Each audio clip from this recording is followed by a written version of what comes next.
Amin. Berikan tepuk tangan yang terbaik buat Tuhan. Masa gitu aja. Sekali lagi berikan tepuk tangan yang terbaik buat Tuhan. Saudara, selamat tahun baru. Siapa yang sudah naik 2 kilo boleh lambaikan tangannya. Sama Koko juga. Siapa yang liburan boleh angkat tangan? Oke, banyak ya. Ada banyak juga yang malu-malu. Gak apa-apa. Saudara, malam hari ini sungguh luar biasa. Saudara, di ibadah perdana sekali lagi kita diberikan kesempatan untuk bertemu. Izinkan Koko sebelum Koko mengajarkan firman Tuhan, Koko mengucapkan Happy New Year untuk kita semua. Dan senang bertemu dengan adik-adikku, saudara-saudaraku kembali.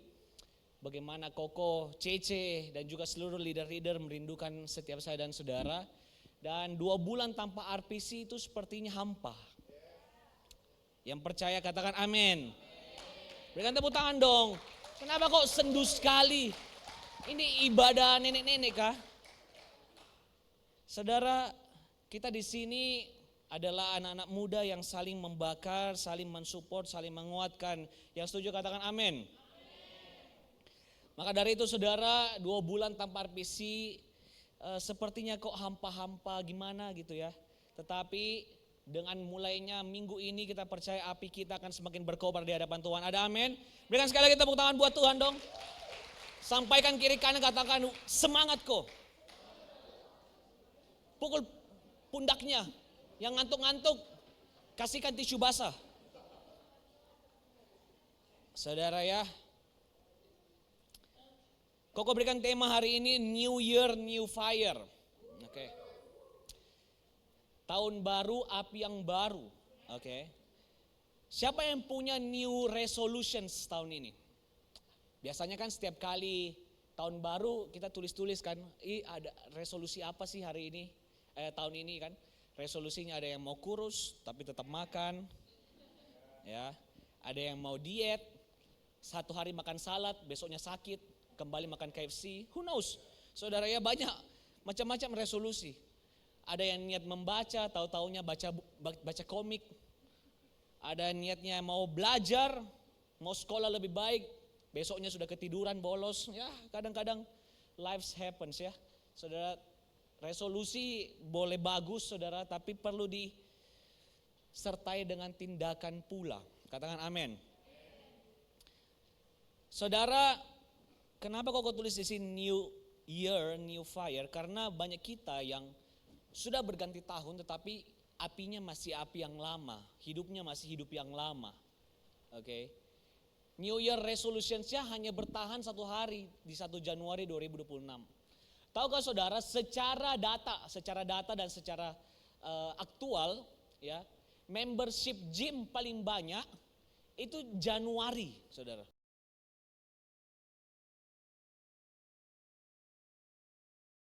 Ya. Bagi perempuan, tahun ini pasti saya menikah Koko. Dimulai dari kuruskan badan ya, saudara, berotot sedikit ya, mempersiapkan nanti untuk pelaminan, berdiri 8 jam, harus gym Koko. Ternyata fakta yang kedua, orang yang sama berhenti di bulan Februari. Saudara ya, ini fakta. Saudara bisa search di YouTube. Saudara bisa search di Google. Banyak sekali orang mendaftar gym di Januari, tetapi di Februari orang berhenti semua. Kenapa? Karena mereka memasuki tahun baru dengan mindset yang lama. Mereka memasuki tahun baru dengan api yang lama, semangat yang lama. Semangatnya kita kadang itu cuma bertahan sebulan, seminggu, 2 minggu. Dan itu bukan hal yang Tuhan mau. Ratapan 3 ayat 22 dengan 20 sampai 23 dikatakan seperti ini. Ratapan 3 ayat 22 sampai dengan 23 dikatakan seperti ini. Tak berkesudahan kasih setia Tuhan, tak habis-habisnya rahmatnya. Ayat 23 ini poinnya Koko. Selalu baru tiap pagi, besar kesetiaan. Jadi rahmatnya Tuhan, api anugerah yang Tuhan berikan itu sebenarnya kepada kita itu tiap hari. Saudara. Jadi kita hadir, nafas, bangun pagi, itu rahmatnya Tuhan baru lagi. Kita bangun pagi lagi, besok rahmatnya Tuhan baru lagi. Apa sih rahmat? Rahmat itu seperti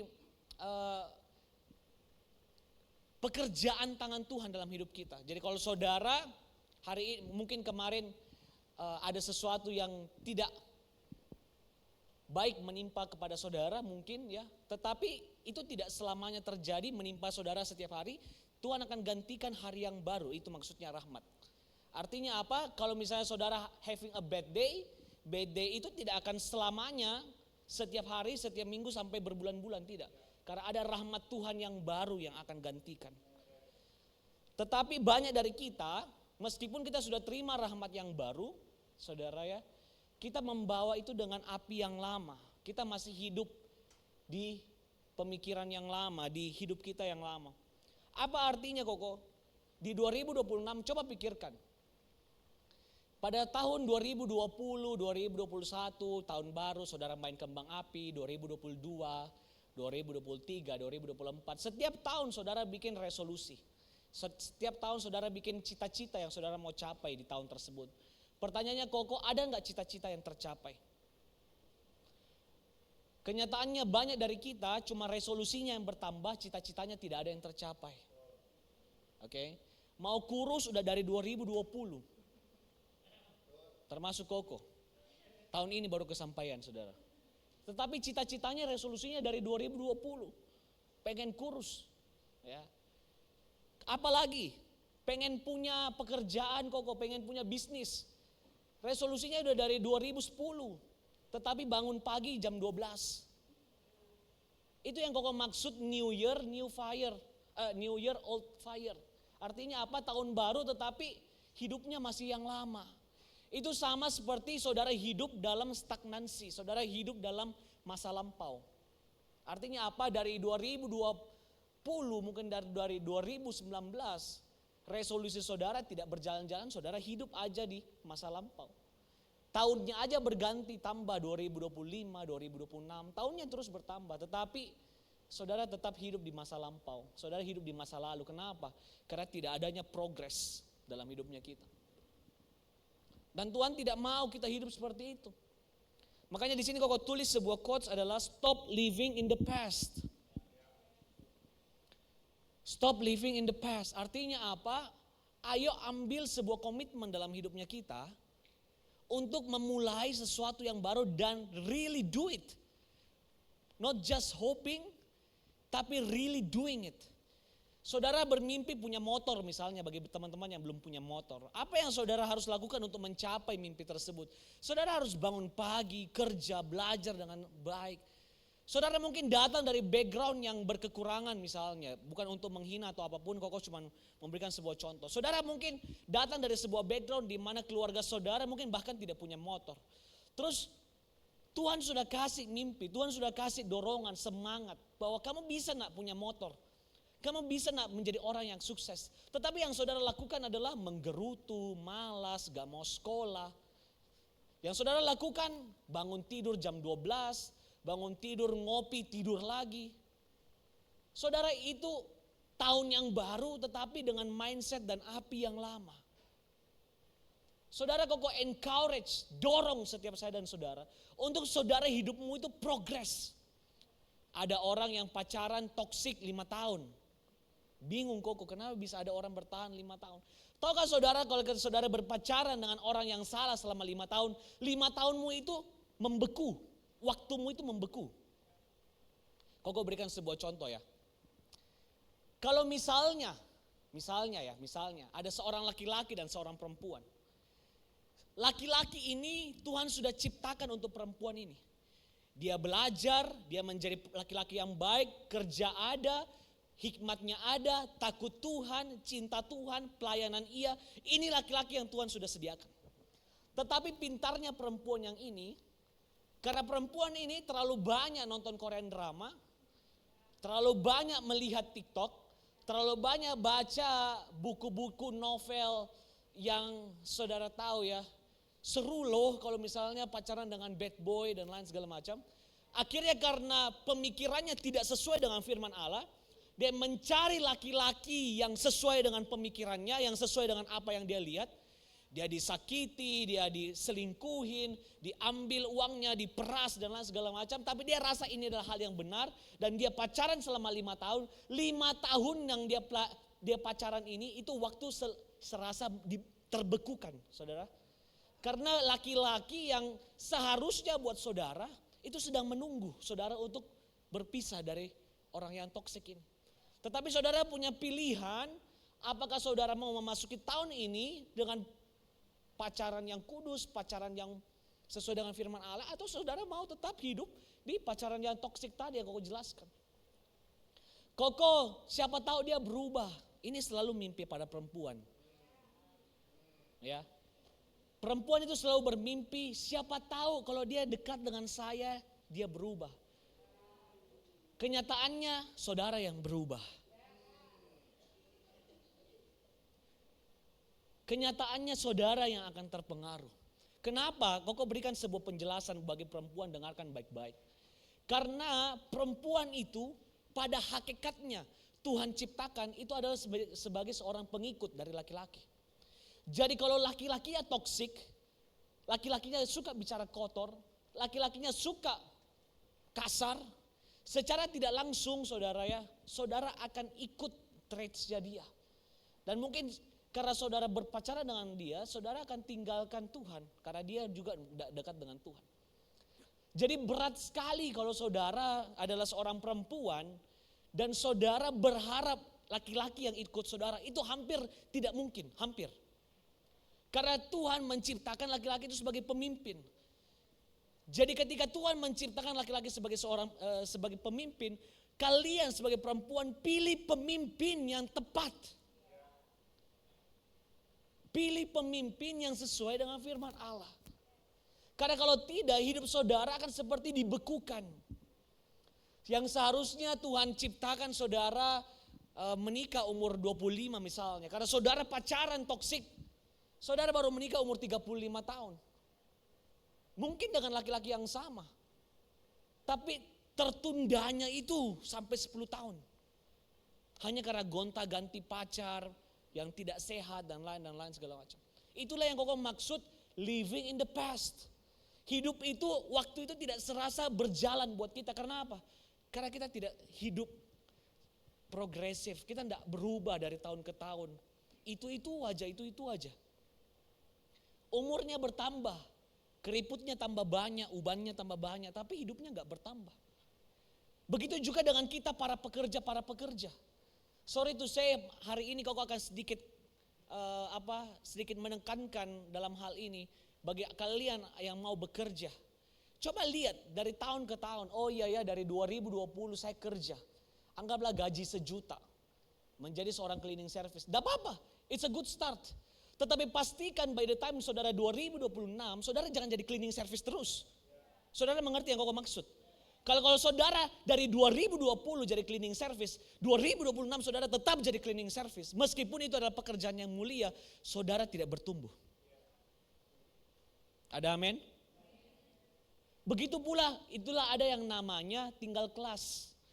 Tahukah saudara kalau saudara gagal, fail atau tinggal kelas atau yang namanya mengulang mata pelajaran, mengulangnya itu 1 tahun.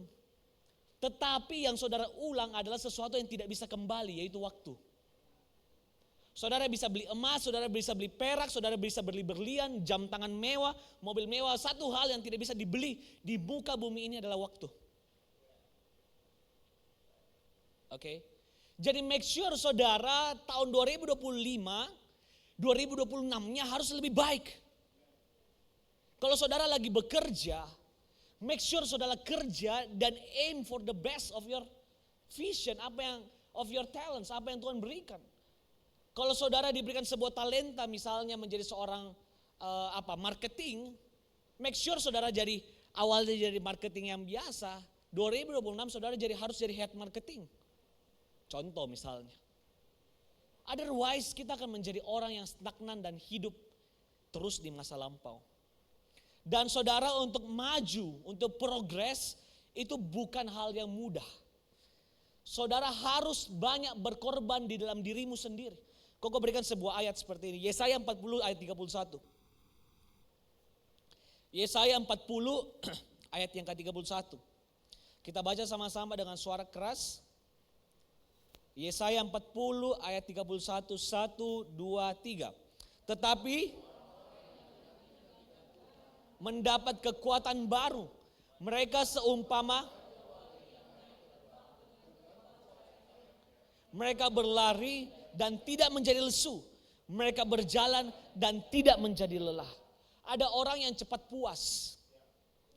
Tetapi Tuhan mau saudara menjadi seorang raja wali. Dikatakan dia berlari dan tidak menjadi lesu. Dia berjalan dan tidak menjadi lelah. Ada orang kerja sehari 8 jam. Aduh capek banget Tuhan. Itu bukan mentalitas yang baik saudara. Koko tapi kan capek kerja. Iya. Tahukah saudara Koko selain daripada seorang gembala. Koko adalah seorang pemimpin perusahaan. Saya kerja gak kenal waktu saudara. Sungguhan. Saya kerja dari mata saya terbuka sampai mata saya tertutup, saya kerja. Begitu pula saya pelayanan. Dari saya buka mata sampai saya tutup mata, saya melayani Tuhan. Kalau ada orang mau konseling di tengah-tengah, saya mau tidur, saya harus layani orang yang mau konseling tersebut. Kalau ada orang yang mau konsultasi mengenai pekerjaan, jam 11 malam misalnya, atau ada orang komplain, karena Koko restoran, bisnis restoran, kalau ada orang komplain jam 11 malam, Koko harus tetap layani. Dan tidak ada kata free time. Itulah harga orang yang mau diangkat menjadi seorang raja wali. Kalau saudara hanya berpikir, Koko saya cuma mau kerja 3 jam, 5 jam sehari. Saudara sorry to say, sangat sulit. Sangat sulit. Bukan berarti, Koko ini berarti gak ada waktu dengan istri, gak ada waktu dengan keluarga. Ya ada juga saudara disempatkan. Seperti kayak kemarin tahun baru, curi-curi waktu, ngedate berdua.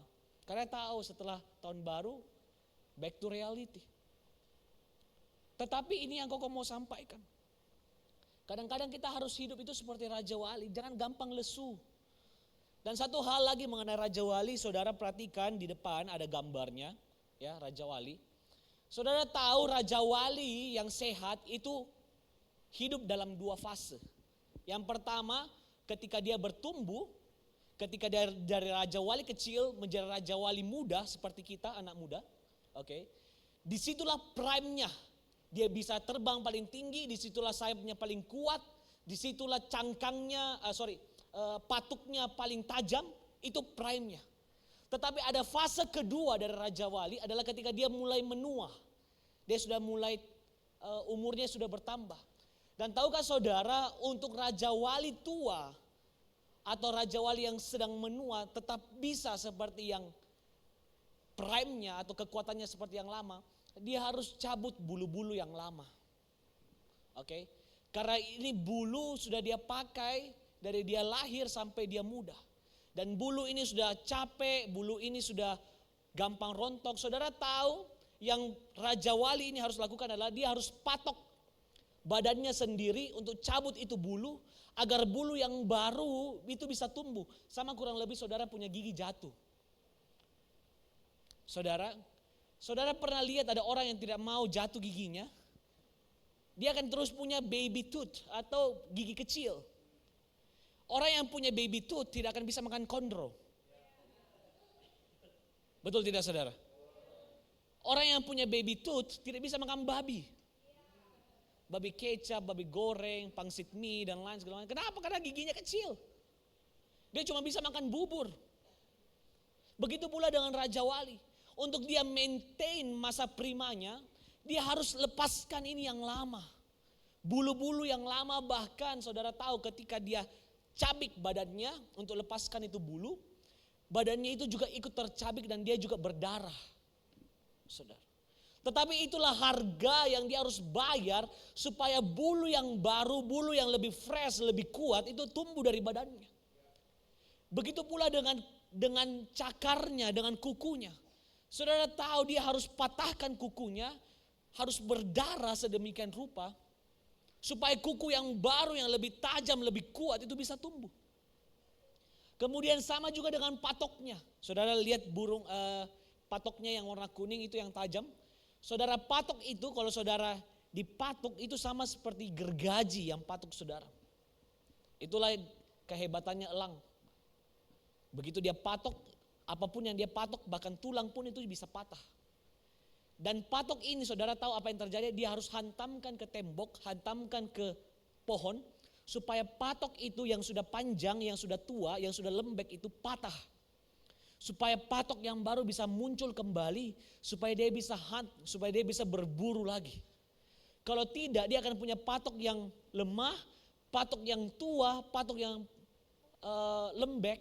Dia nggak bisa berburu seharusnya dia berburu. Dan dia akan menjadi burung, ya bisa dibilang sama seperti burung nasar, kayak atau burung gagak yang makanannya itu adalah bangkai. Saudara, kalau burung Raja Wali ini tidak melewati proses untuk dia melukai dirinya untuk supaya dapat bulu yang baru, tidak melukai kukunya supaya dia lepaskan kukunya dan dapat kuku yang baru. Akhirnya apa? Dia tidak bisa lagi berburu dan makanannya bukan lagi salmon, bukan lagi tuna, bukan lagi hal-hal yang fresh, makanannya adalah bangkai. That's the fact, itulah faktanya saudara. Sama seperti kita. Kalau kita tidak mau berubah, tidak mau kerja keras, tidak mau cari Tuhan sungguh-sungguh, tidak mau belajar sekolah sungguh-sungguh, sorry to say, saudara bisa jadi nanti sama seperti burung Raja Wali yang menua tersebut. Hidup dari minta-minta, hidup dari belas kasihan orang, makanannya adalah dalam tanda kutip bangkai. Saudara, kenapa? Karena dia tidak punya kekuatan, dia tidak mau keluar dari comfort zone, dia tidak mau bangun pagi, tidak mau banting tulang, tidak mau cari Tuhan, tidak mau baca Alkitab, tidak mau melayani, semua tidak mau. Saudara pikir kenapa sih ada yang namanya orang peminta-minta? Saudara pikir kenapa? Peminta-minta itu bukan orang yang orang yang jahat. Peminta-minta itu bukan orang yang jahat, saudara. Hanya malas. Dia nggak mau berusaha, dia nggak mau lepas dari cangkangnya. Dia nggak mau keluar dari comfort zone-nya. Melayani hanya mau melayani asyir, padahal Tuhan bisa jadikan dia pengkhotbah. It's a revelation. Seberapa banyak dari kita menolak pelayanan Tuhan? Pelayanan hanya mau jadi singer, padahal Tuhan mau jadikan dia menjadi seorang WL yang hebat mungkin. Tapi karena malu, karena minder, itu semua adalah cangkang yang saudara harus lepaskan supaya saudara bisa dipakai Tuhan. Pelayanan kalau mau ada PK-nya, ada uangnya baru mau melayani. Padahal di situ ujian Tuhan. Mau gak setia dalam hal kecil supaya aku berikan hal yang besar. Itu adalah cangkang yang saudara harus lepaskan. Kalau saudara terus mau cangkang saudara yang lama, sekali melayani harus mau dapat 200.000, sekali pelayanan harus mau dapat 300.000. Saudara, kok bersyukur di tempat sini di RPC kita melayani adalah volunteer. Berikan tepuk tangan buat Tuhan. Yang artinya apa? Saudara, teman-teman yang melayani di sini, tidak ada 1.000 pun keluar dari kantong RPC atau pelayanan yang dibayar di tempat ini, enggak ada, saudara. Karena kok percaya daripada saudara dibayar dengan 200.000, lebih baik Tuhan yang bayar. Kalau saudara koko yang bayar, koko cuma bisa bayar dengan jumlah rupiah. Tetapi kalau Tuhan yang bayar, saudara, tidak ada nilainya. Saudara, koko pernah lihat sebuah interview di Amerika seperti ini. Seorang interviewer datang kepada seorang pria, dia katakan seperti ini, kalau kamu hari ini diberikan 1 triliun, tetapi kamu cuma punya 1 hari untuk hidup, apakah kamu akan ambil? Dan orang ini berkata, tentu tidak. Lebih baik saya punya uang yang biasa tapi saya bisa hidup panjang. Dan interviewer ini bilang apa? Berterima kasihlah karena Tuhan masih memberikanmu kesehatan. Karena kesehatan itu nilainya lebih daripada 1 triliun yang saya barusan tawarkan. Jadi kalau saudara dibayar karena untuk pelayanan, saudara hanya dibayar dengan sangat-sangat minim. Tapi kalau saudara tidak hitung-hitungan dengan Tuhan, yang seperti Koko bilang tadi, kesehatan, umur panjang, nafas, orang-orang yang saling mendoakan, orang-orang yang bantu saudara, itu jauh nilainya lebih daripada manusia bisa berikan. Ayo keluar dari cangkang, harus ada duit, saudara. Begitu pula dalam pekerjaan juga. Koko, saya bekerja, gaji saya cuma misalnya 1 juta, ya saya kerjanya cuma 1 juta. Yang gak heran kalau saudara terus-terus dapat nilai cuma 1 juta. Kenapa? Karena saudara gak mau keluar dari cangkang. Saudara gak mau kerja ekstra. Apa yang Tuhan ajarkan kepada kita? Kalau ada seseorang yang berjalan, menyuruhmu berjalan 1 mile, berjalanlah 2 mile. Itu yang Tuhan ajarkan, bukan Koko yang ajarkan, itu Tuhan. Kalau kamu diberikan gaji 1 juta hari ini, it's okay, tidak apa-apa, no problem. Tapi make sure kamu kerja senilai 2 juta. Kalau saudara dinaikkan dengan anugerah Tuhan, dinaikkan gajinya menjadi 2 juta, tidak apa-apa, praise the Lord, puji Tuhan. Tetapi make sure ketika saudara digaji 2 juta, saudara kerja 4 juta. Itulah cara Tuhan memultiplikasi saudara. Kenapa banyak orang tidak bertumbuh hari-hari ini? Karena mereka hanya bekerja, berjalan dalam comfort zone. Itu Tuhan tidak mau. Di sini Koko berikan sebuah quotes yang baik. Koko tulis di sini, pain is a sign of progress. Ini penting. Kalau saudara kerja, pulang kerja capek, bagus. Artinya saudara kerja. Kalau saudara pelayanan, dan saudara pelayanan, saudara harus korbankan sesuatu, bagus. Artinya saudara sedang memberikan utang kepada Tuhan. Kalau saudara datang pelayanan tidak berkorban, saudara sorry to say ya, datang pelayanan mau dibayarkan ini, harus dipuji, diberikan tepuk tangan baru mau pelayanan, harus dibujuk-bujuk baru mau datang pelayanan. Itu bukan progres. Karena saudara sudah mendapatkan hasilnya di muka bumi ini. Tapi kalau saudara pelayanan, saudara habis diputuskan, saudara pelayanan, saudara habis dipecat mungkin karena 1-2 hal, saudara tetap pelayanan. Saudara mungkin sakit, saudara tetap pelayanan. Saudara mungkin diinjak, dihancurkan, tapi saudara tetap cari Tuhan. It's a sign of progress. Ada amin? Jangan mau keadaan sempurna dulu baru saudara cari Tuhan. Semua juga orang bisa.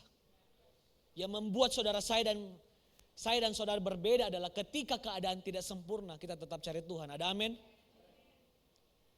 Ketika dunia bergoncang, ketika laut bergelombang, ketika Petrus ragu untuk berjalan di atas air.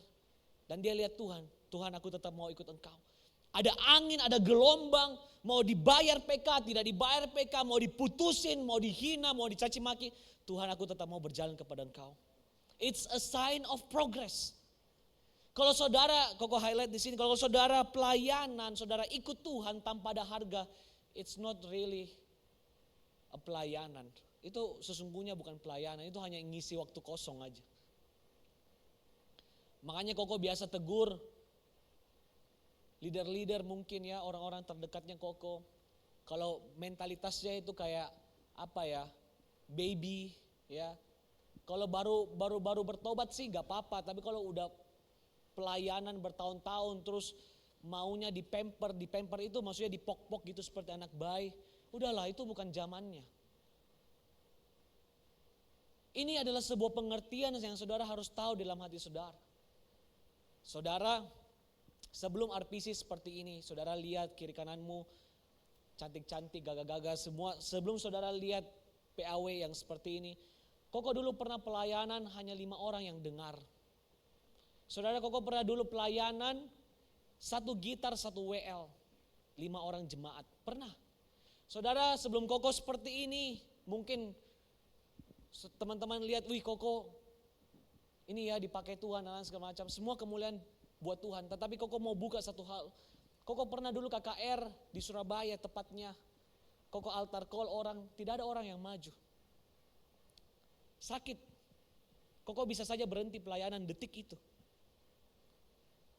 Tapi saya tidak mau berhenti. Karena saya mengerti bahwa pelayanan itu adalah pain yang kita harus lewati. Kalau tidak ada pain, tidak ada gain. Di sini Koko tulis, no pain, no gain. Kalau saudara suka nge-gym, pastinya saudara kenal dengan pepatah ini, no pain, no gain. Karena kenapa? Setiap kali saudara gym, otot saudara itu hancur, robek. Otot saudara itu terpecah-pecah. Dan saudara akan bangun besok pagi dengan keadaan yang pusing, sakit kepala, sakit lengan, sakit kaki. Tetapi that pain, it's a sign of progress. Dan ketika ada rasa sakit itu, disitulah dimana otot saudara akan menjadi semakin besar. Kalau kayak kita gini, jarang olahraga, bukan otot yang membesar saudara, perut. Oke. Apakah dosa kok? Ya enggak dosa sih, cuman ya jadi susah bangun, susah bergerak kiri kanan. Alangkah baiknya kita belajar dari seorang yang suka nge-gym. Mereka konsisten, ya. Kalau saudara lihat orang-orang yang bagus badannya, ya, di YouTube, di TikTok, orang-orang yang suka olahraga, saudara jangan lihat, wih bagus ya badannya, keren ya. Jangan lihat itu saudara. Ada berjam-jam yang dia spend dirinya di gym, ada berjam-jam yang dia spend dirinya untuk tinggalkan mungkin tidurnya hanya untuk melakukan aktivitas dan konsistensinya. Saudara, hal yang sama saudara bisa aplikasikan dalam pelayanan. Hal yang sama saudara bisa aplikasikan dalam kehidupan. Hal yang sama saudara bisa aplikasikan dalam pekerjaan. Setiap kali saudara menghadapi sebuah pain, itu artinya saudara akan diangkat. Ada amin? Satu quotes of the day yang terakhir dan Koko akan tutup. Koko tulis di sini. If you want something new, you have to stop doing something old. Artinya apa saudara? Kalau saudara mau punya pengurapan yang baru, saudara harus berhenti main gereja-gerejaan, ibadah-ibadahan, RPC-RPCan, berhenti saudara. Artinya apa? Berhenti hanya datang di sini ngisi bangku kosong, tetapi really you have to improve your own faith. Saudara harus bangkitkan iman saudara sendiri, baik saudara ibadah, baik saudara HOG atau tidak. Karena saudara datang di RPC, Koko lihat saudara di hari Jumat, CCCela, lihat saudara di hari Rabu, hari Senin, Selasa dan hari-hari yang lain, tidak ada orang yang lihat. Yang lihat saudara hanya diri saudara sendiri. Ada amin? Kalau saudara mau dipakai Tuhan menjadi WL yang hebat, menjadi singer yang hebat, menjadi pengkhotbah yang hebat, jangan pakai cara-cara lama, pakai cara-cara yang baru, cara-caranya Tuhan. Mulai bangkitkan jam-jam doa saudara, mulai bangkitkan hal-hal yang memotivasi saudara untuk kejar Tuhan. Kalau saudara gak bisa doa, saudara gak bisa nyanyi, suara saudara kurang bagus, ambil HP-nya, ambil iPad-nya, ambil laptopnya, putar lagu YouTube, nyembah dengan gadgetmu. Jangan cuma gadget dipakai buat Korean drama, jangan gadget dipakai buat sleep call, jangan gadget dipakai buat pacaran terus. Pakai itu buat nyembah Tuhan, pakai itu buat terkoneksi dengan Tuhan, pakai itu buat dengar firman. Saudara, adik-adikku yang terkasih, sebelum Koko menjadi seorang pengkhotbah hamba Tuhan, Koko didorong Tuhan untuk satu hari minimal itu spend waktu 2 jam untuk doa, baca firman dan nyembah dan dengar khotbah. Dulu sampai Koko dilatih Tuhan, satu hari Koko bisa dengar 8 jam khotbah. 8 jam.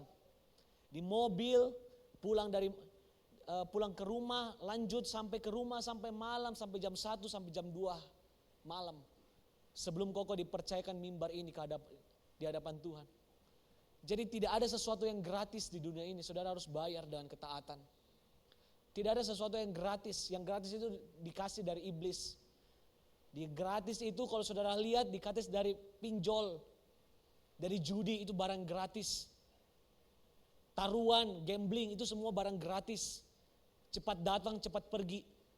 Tapi kalau saudara berbicara mengenai pengurapan, saudara berbicara mengenai kesuksesan, saudara berbicara mengenai favor, saudara berbicara mengenai menjadi kepala dan bukan ekor, itu tidak gratis.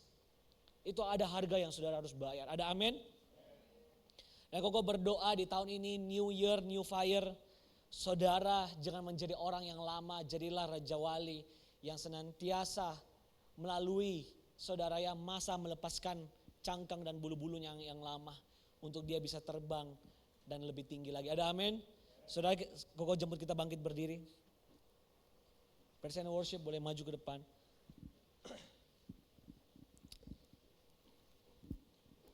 Koko minta maaf saudara kalau suaranya Koko kurang bagus. Karena dengan jadwal yang padat, dengan pekerjaan yang cukup padat. Beberapa kali Koko harus berangkat bekerja yang seperti Koko bilang tadi, dari pagi sampai malam. Kadang-kadang you cannot control everything. Ditambah dengan pelayanan, meskipun Koko nggak khotbah di RPC, Koko khotbah di gereja, memakan waktu, memakan stamina, tetapi inilah sebuah pelayanan. Dan meskipun suaraku harus hilang, saudara, suaraku harus hilang, saya tetap akan berjuang. Meskipun Koko tahu bahwa nanti di sini Koko akan capek, Koko sampai keringat dingin, karena jadwal yang begitu padat, stres yang begitu padat, Koko tetap harus maju. Kenapa? Bukan karena Koko hebat, tidak. Tapi Koko mau untuk melakukan segala sesuatu buat Tuhan. Koko mau berkorban buat Tuhan. Karena itulah esensi salib. Itulah esensi memikul salib. Tuhan bilang, ikut aku pikul salib. Kalau saudara cuma ikut Tuhan tidak pikul salib, saudara jadi orang Farisi. Saudara jadi ahli-ahli Taurat. Tapi kalau saudara mau menjadi murid Tuhan, ikutlah aku dan pikullah salib. Ada amin, saudara? Berikan tepuk tangan yang terbaik buat Tuhan.